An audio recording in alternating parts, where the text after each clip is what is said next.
च्या तोंडाला पुसलेली पानं आहेत। जिसकी जितनी संख्या भारी उसकी सत्ता में भागीदारी, हाच नियम लावला पाहिजे। आम्ही सगळे देशाचे मालक आहोत। हे देणारे कोण आहे? आमचे नोकर आहेत की या एवढ्या मोठ्या आंदोलनातून आपल्याला मिळालं काय?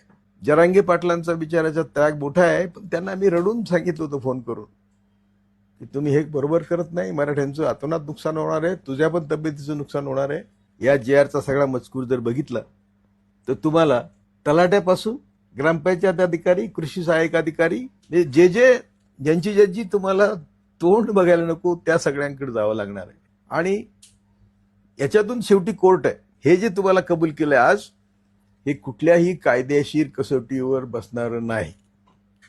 आणि त्यामुळे हा JR बघून मी तर हतबल झालो। ज्या ब्राह्मणवादी ताकदीने आम्हाला हजारो वर्ष पायदळी तुडवलं आणि आम्ही त्यांचंच तीर्थ घेतो, आणि त्यात मराठी फार पुढे आहेत।